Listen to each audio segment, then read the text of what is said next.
Hello and welcome to Textile Tales. My name's Claire and I'm a textile artist, and behind me is my little studio, and here is my garden.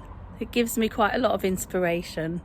So, time to step inside my little den and see what I've been making. Here we go.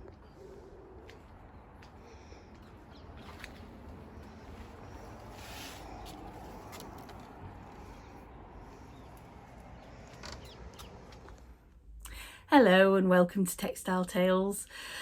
Today in my little den I want to talk about making Coventina. Now, Coventina is probably a goddess that you have never heard of before, but she's actually an ancient, very ancient goddess that we have evidence of situated along Hadrian's Wall. She's found along near a place called Carabra. Now, Carabra is very close to a Roman fort, and her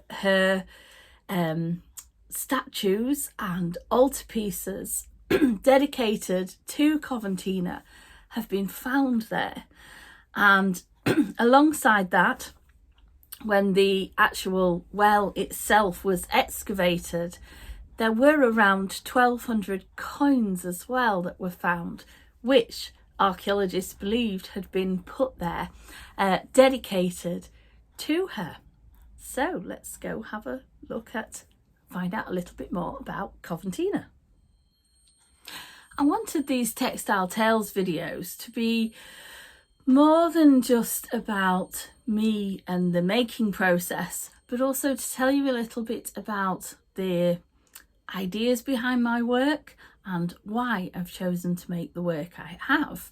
So Coventina, I'm actually based in the northeast of England, and I live not very far away from actually the site where her well was found.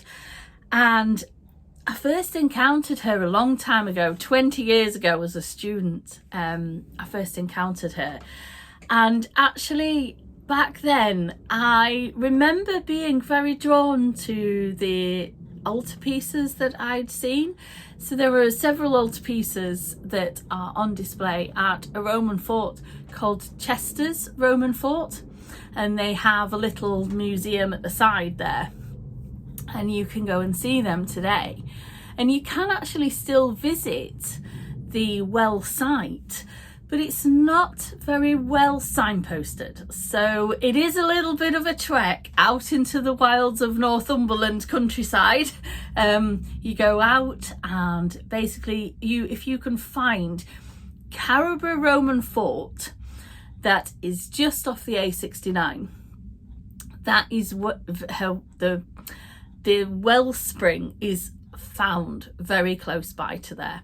But as I say, it's not signposted, so you really have to be quite a bit of an intrepid tourist, or somebody that really wants to find out about her to come across Coventina.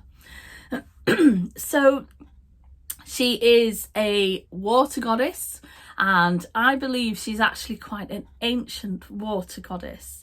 She was first recorded by the ancient Romans, but that doesn't necessarily mean that she is of that date.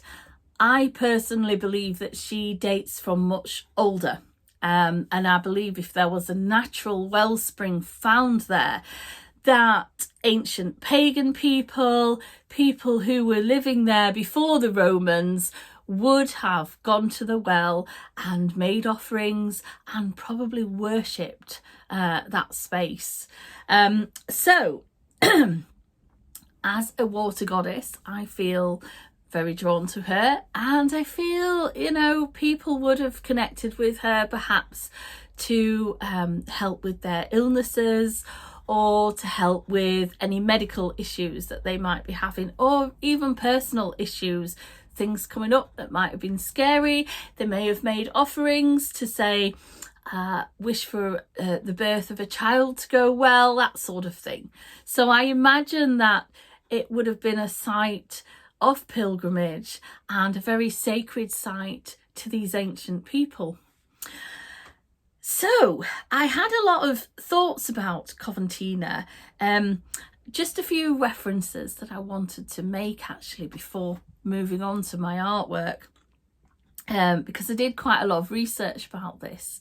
And now, according to Dr. Lindsay Allison Jones, who is an expert on Roman Britain, particularly ancient Roman Britain, the name Coventina is German in origin, and that's because the troops that came were originally from Germany, and in ancient I suppose the history of Germany, the ancient people that were living there, there are records of a water goddess called Coventina. So that's where the name had come from. So we don't actually know what the ancient pagan people who were living there would have actually called her. So we only know her as Coventina because the Romans actually wrote it down and made that historical record. So I'll tell you a little bit more about my art and the making process. Here on my back wall I've actually hung up the original drawing that I made for Coventina. As you can see, it's quite a large drawing and it extends down. If I just move the camera, you will see it includes both the little water dragon and her face. Now, I actually purposefully chose to depict Coventina very differently to, say, a lot of this stereotypical imagery of how a goddess might look. I felt many of these were over-sexualized, over-glamorous, very young, slim, idealistic, images with women with tiny waists and great big boobs and all of that stuff. And I just felt this was not the kind of figure I wanted to depict. So I very purposefully went about trying to depict a woman who was older, who was going to be quite ordinary, somebody that perhaps you or I could connect with and felt comfortable with. That I wanted her to come across as approachable, be very compassionate, very real, a goddess that you could feel safe with and connect with. And that, I felt, was really important in terms of depicting her. Now I've moved her drawing to one side and you can see the finished piece. One of the things that I have been experimenting a bit more with are editing my videos and learning how to make them in little sections and piece them together. Now I've had a bit of help with this and I'm getting more skilled at it. So hopefully the next few videos will reveal a little bit more about the making process. But for the purposes of this video, I'm just going to stick with explaining a little bit and showing you the finished piece, because I'm afraid all of that's happened without me having the skills to be able to film it as I go along. Anyway, so you can see that she does look a little bit different from the drawing. This often happens when I begin the process of making my art. I'll often make lots of different kinds of decisions. There might be decisions about colours, there might be decisions about expression or how I want the image to feel. So there might be all sorts of different things that happen in that process. Plus, because this is a textile piece and because this is a very creative process, often an image may change, it might get distorted, it might get stretched, it might become altered during that making process. So my drawing really is my guide. It's what I start off with initially, and then as the making process evolves, the piece will change over time. So as you can see, I've changed her hair in particular, and I've made the hair as if it's floating, as if it's actually in the water. And I really like that idea because she is a water goddess. I wanted her depicted as if she was emerging from the water. So that's why the hair had changed, and you have these flecks of hair which are flying out to the side and curling around in this swirling water. And I just really liked that idea. Now I've moved the camera a little bit closer so you can see some of the detail. And what I've got here is a number of techniques that I've used. I've actually traced around the drawing with, if you can see, this is actually dissolvable fabric. And this dissolvable fabric, because it's flocked, I can actually draw on it and then put this over the top of, in this case, this is actually a bed sheet that I've sewn into, put it over the top of the bed sheet, and then begin the process of building her face up. So this has been a whole sort of process of making decisions, of building it up, of cutting out little pieces of fabric. Here you can see I've cut out different sections of fabric that are different colours. And actually I've tried to use, a lot of these are actually old bed sheets that I've found from charity shops. This is often how I make things, and I feel this is really important actually in the process of making things because you know, I care about the environment, and I'm really aware of the environmental impact that fabric actually has, and we throw away so much fabric, so, and clothing as well. So one of the things that I often do, and being somebody who's not got a huge income, is go around hunting through charity shops. In America they're called, you know, thrift shops. So I go around hunting for these little bits and pieces of things like bedding. In particular, bedding is a great way of getting fabric, a large amount of fabric in fact, for often just a few pounds.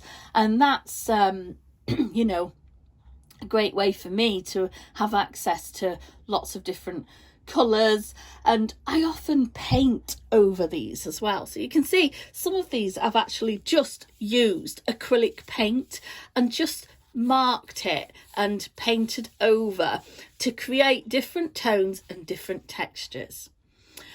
I have also used different threads as well. So you'll see there are 2 or 3 different coloured threads here in the face. If I just move it up a little bit, you might be able to see that underneath there's actually this lighter coloured thread. Now this lighter coloured thread, it's I think it's a sky blue colour, but it just sort of blends into the background and gives it a little bit of texture, enables me to sew on these chunks of fabric, and in particular with these little highlights here as well. And that has just given me the body, the background of her face. And then I've gone in with different coloured fabric, different coloured threads, sorry, to create some of the detail. So to trace round the features of the face, and to make the eyes. And actually what's really fun about this piece is I actually had some netting that had these little sparkly bits in here. You can see I've cut it up. This is just voile netting that I found. And I loved these little sparkly bits because it looked like shimmering water. And I wanted to add them into the detail of this piece. So it looked like sunlight shining off the water. But as well, I peeled off some of the little circles and actually used them for little highlights, because I thought it would look really lovely if I had managed to get those little circular round pieces into the eyes and just that little bit on the bottom lip, so it looked like the light reflecting off the piece, and it gives it a little bit of life. You know, the eyes to have that little bit of light look, as I say, just gives it that little bit of life. It gives it that little bit of texture. Now onto the bottom half of my piece, which is the water dragon.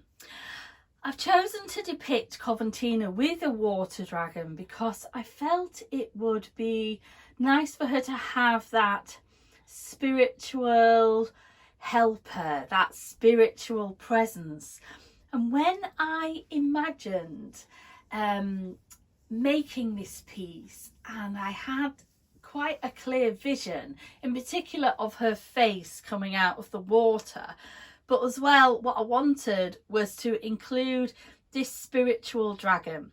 And I had this really lovely fabric. It's got space nebula imagery printed on it, and I really loved the way it looked, the colours, the you know, the depth of it, and it just spoke to me and said, right, I want to be part of this spiritual water dragon that accompanied Coventina. So that's what that was used for. Also, I just wanted to show you the bottom part of this fabric. It's actually, this is an example of, this is actually a bit that's left over. You can see this was a bed sheet. I have tie-dyed it. I actually have backed it. It's got a bit of interfacing on the back. I think this was iron-on, and I've then sewn into it. You can see this is all free machine embroidery. It's actually clearer at the back than it is at the front, but I wanted it to be the same colour because it just gives that little bit of texture. I wanted it to be like swirling water. So that's an example of me. I had this fabric left over. I cut it off in the end because the piece was already long enough, but I had, you know, I've saved it, so I may use it in something else. But yeah, that's one of the techniques that I've used to create and build up that texture of water. Now for the detail of the dragon. So you can see this beautiful nebula type fabric that I've had. I also included a little bit of that voile netting as well, so that the dragon shimmered too. And in the light, this piece actually has a lovely feel as the sunlight hits it. The dragon shimmers, Coventina shimmers, and that's exactly what I wanted. But I've also included some text in this piece because this piece was originally part of a meditation that I had and a spiritual journey, and I connected with Coventina because of her healing qualities, and I wanted to do a lot of healing myself. Being somebody who has chronic illness, I wanted to connect with Coventina to help myself through this healing. And one of the things that I wanted to do was heal a little bit more from emotional pain in particular. So I've had a lot of things to deal with in my life, but you know, through a whole process of counselling and my spiritual work, I'm in recovery, so I've stopped drinking lots. I was drinking alcoholically previously, and I'm now 7.5 years without a drink. So there's been a whole process involved in this, and connecting at a very spiritual level for me has been a big part of that recovery process. So there's a whole sort of background really to why I connected to Coventina and why I was beginning to heal myself as well. The text on this piece reads, "Drowning in pain and mystery illness, Coventina and her water dragon rise up to give me back my power."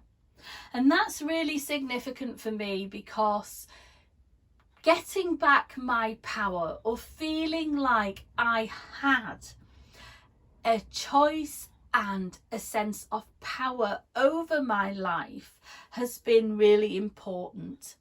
It's been both part of my recovery from heavily drinking, but also recovering in terms of this chronic illness.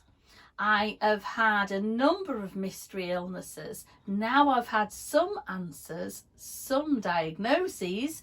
However, I still find myself battling against medical gaslighting, against people who still think illnesses such as fibromyalgia, chronic fatigue are just all in my head, and you know, I've just made them up, and I am just some silly woman that needs to try harder.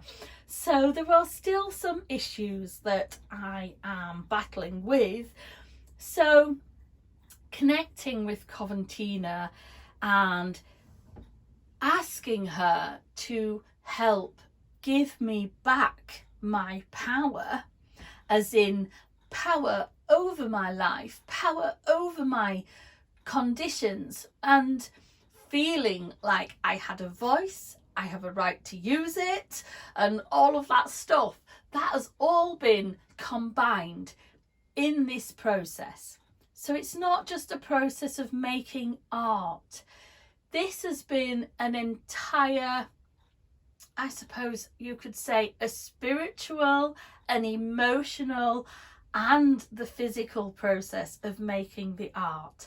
So there's actually been quite a lot that's both gone into this piece in terms of the thinking, the research, but also the emotional side of things as well.